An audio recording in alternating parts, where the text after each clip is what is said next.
मेरे प्यारे प्रदेशवासियों, जैसा आप सब जानते हैं कि हाल ही में चुनाव हुए असेंबली के। हम सभी को विश्वास था कि इस बार सरकार रिपीट होगी। आम जनता में भी ये भावना थी, क्योंकि जो काम हुए थे, योजनाएं बनी थी शिक्षा में, स्वास्थ्य में,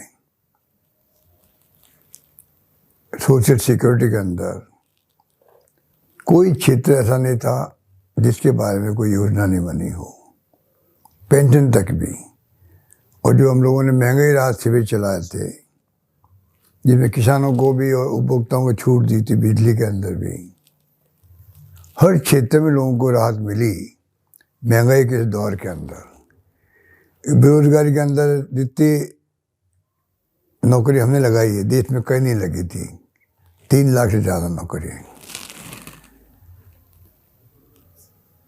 हर विधायक को मैंने कह रखा था, तुम मांगते मांगते थक जाओगे, मैं देते देते नहीं थकूंगा। और यही भावना रही हमारी। इतनी शानदार योजना ऐसी बनी कि पूरे देश भर के अंदर राजस्थान प्रदेश खुद आज़ादी के बाद में पहली बार चर्चा में आया। कई प्रदेशों में हमारी योजनाओं को अपनाया जा रहा है। इस माहौल में चुनाव हुए थे, पर अनफॉर्चुनेटली जो चुनाव कैंपेन में हमारे ऊपर केंद्रीय नेताओं ने जो झूठे आरोप लगाए, प्रधानमंत्री जी तक ने कह दिया कि हिंदुओं को तो मिले 5 लाख और मुसलमानों को मिल गए 50 लाख। ये जुमला बन गया झूठा। जबकि जितना हमने ध्यान रखा, हत्याकांड हुआ था कन्हैया लाल का, उसके अंदर 2 घंटे में पकड़ लिए मुलजिम हम लोगों ने, 2 बच्चों को नौकरी दे दी, 50 लाख रुपए दे दिए, और एनआईए ने केस ले लिया। जो कुछ नहीं कर पाए। हमारे पास केस होता, अभी तक उनको फांसी की सजा हो जाती। पर दुर्भाग्य से जो झूठे प्रचार किए गए, रेप बहुत ज़्यादा हो रहे राजस्थान के अंदर, कानून व्यवस्था की स्थिति कुछ नहीं है, विकास ठप हो गया है। तो झूठे आरोपों के कारण से मैं समझता हूँ कि जनता को गुमराह करने में वो कामयाब हुए, हमारी सरकार ने बन पाई।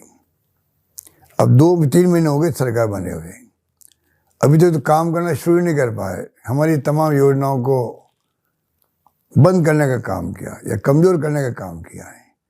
राजीव गांधी युवा मित्र थे, उन तक को नहीं बख्शा गया। अगर राजीव गांधी के नाम से ऐतराज़ थे, नाम बदल देते, पर कम से कम उनके काम को देखते, किस प्रकार वो सरकारी योजनाओं को घर घर तक पहुंचा रहे थे। ऐसे कई उदाहरण मिलेंगे आपको। 6 महीने हो गए राशन की दुकानों वालों को कमीशन नहीं मिल रहा है। अनेकों उदाहरण हैं जिससे कि ये जाहिर होता है कि सरकार काम नहीं कर पा रही। इस माहौल में हम चल रहे हैं। चुनाव आ गए पार्लियामेंट के अंदर, और जो फीडबैक आ रहा हमारे पास में, गांव-गांव से लोग याद कर रहे हैं हमारी सरकार की योजनाओं को, हमारी गवर्नेंस को याद कर रहे हैं। माहौल बन रहा है कि हम चुनाव जीत सकते हैं कई जगहों पर। और इतिहास गवाह है कि 25 एमपी की जीते थे 2 बार। आप बता दीजिए कि 25 एमपी ने कोई आवाज़ उठाई क्या हमारे बारे में, सरकार के बारे में, सरकार की योजनाओं के बारे में? कोई इमदाद की उन लोगों ने केंद्र से? ERCP तक को गुमराह किया गया, प्रधानमंत्री का वादा था पूरा नहीं किया गया, तब भी कुछ नहीं कर पाए। इस हालातों में चुनाव हो रहे पार्लियामेंट के अंदर, मैं मार्मिक अपील करना चाहूँगा कि राजस्थान में हम चुनाव जरूर हारे हैं, पर आपको जान के खुशी होगी कि परसेंटेज वोट जो हैं वो कम नहीं हुए हैं, बल्कि बड़े हैं हमारे। इस बात का प्रतीक है कि जनता ने विश्वास प्रकट किया। चुनाव में सरकार हमारी नहीं बनी है, तो वोटों के अंदर हम लोग 16 लाख वोट ज़्यादा लेके आए हैं।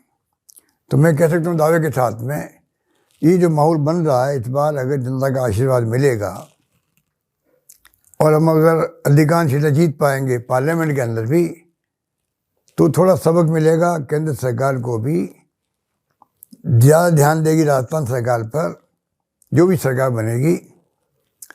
और राजस्थान का जो हर क्षेत्र में जो प्रगति हुई है वो बेमिसाल है। आज पूरा देश जानता है इस बात को। सरकार हमने चलाई, 5 साल तक कई तकलीफें आई थी हमारे सामने, सरकार को गिराने का षड्यंत्र किया गया बीजेपी द्वारा, उसका भी मुकाबला हमने किया। कोरोना में शानदार काम किया, जिसकी तारीफ पूरे देश में नहीं दुनिया में हुई। हमारे विश्व स्वास्थ्य संगठन तक ने तारीफ करी भीलवाड़ा मॉडल की। तो राजस्थान ने कोई काम कम नहीं किए हैं, हर क्षेत्र में काम किए हैं, गुड गवर्नेंस दी है। अब लोग याद करते हैं। मैं मार्मिक अपील करना चाहूँगा प्रदेशवासियों से, मतदाताओं से, इस बार आप सब एकजुट होकर के कांग्रेस के उम्मीदवारों को आप कामयाब करें, उनको आशीर्वाद दें। वो जीत के जाएंगे तो राजस्थान की आवाज़ को बुलंद करेंगे, ये मैं आपको यकीन दिलाता हूँ। राजस्थान की समस्याएं हैं, चाहे इंटर स्टेट के पानी की बात हो, ERCP की बात हो, बड़ी बड़ी योजनाएं हमारी बनी हुई है, हमारे वक्त में बनी हैं, उनकी बात हो, और चाहे स्टेट गवर्नमेंट जो हमारी योजनाओं को कमज़ोर कर रहे हैं, बंद कर रहे हैं, OPS को लागू करने का भी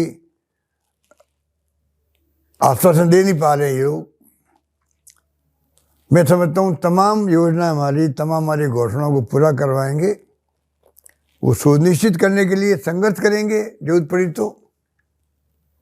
पर मैं आपसे अपील करना चाहूँगा, इस बार आप कैंपेन प्रारंभ हो चुका है, आने वाले वक्त में और बड़े रूप में कैंपेन होगा चुनाव का पार्लियामेंट के लिए, कि झूठे आरोप फिर लगाए जाएंगे, गुमराह किया जाएगा।